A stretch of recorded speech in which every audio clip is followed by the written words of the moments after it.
Hello guys, magluluto tayo today ng sumang malagkit. Una, ayan, yan yung ating bigas. So, hugasan muna natin yan siya ng mga 3 beses para malinis natin yung amoy niya, mawala yung amoy.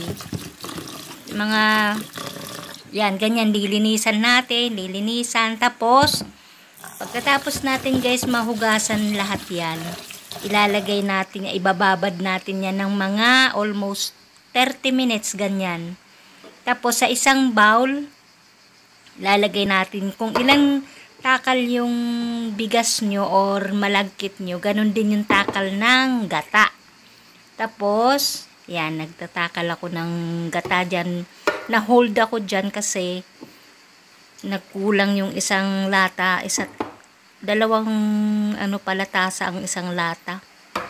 Yan, bali 3 yung nilagay ko.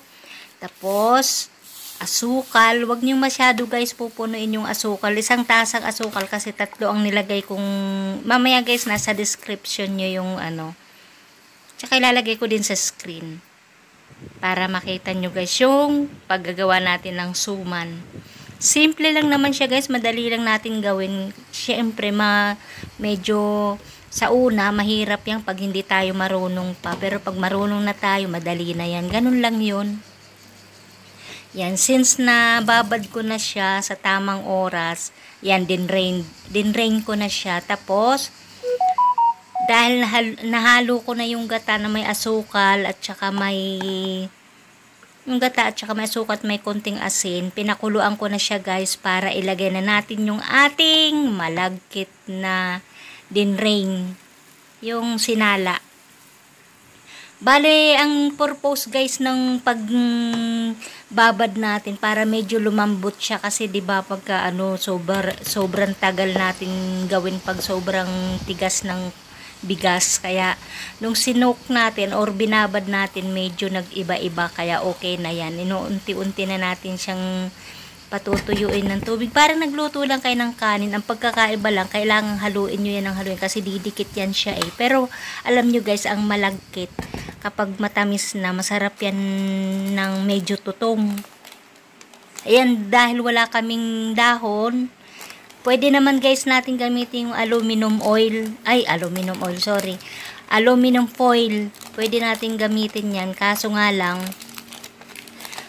kailangan special yung gagamitin yung aluminum foil kasi mayroong aluminum foil na pure aluminum yung paper niya. Yan guys, di ba pure aluminum? Ito guys, yung ginamit ko pang oven talaga yan. Meron siyang kasamang papel na pwede mong gamitin sa pagkain straight. Kasi may aluminum guys, di ba, na hindi naman po pwedeng i-straight mo yung pagkain doon. Kasi pag niluto mo yun, ang chemical ng aluminum masasama. Kaya yan guys, ang aluminum na ginamit ko is may papel. Ayan guys, kita nyo? Yan. Ganyan guys.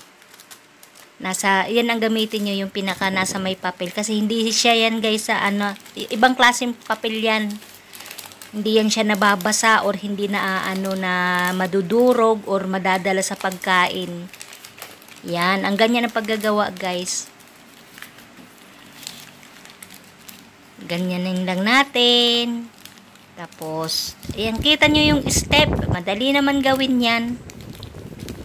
Pero sa mga baguhan, medyo kailangan natin pag-aralan.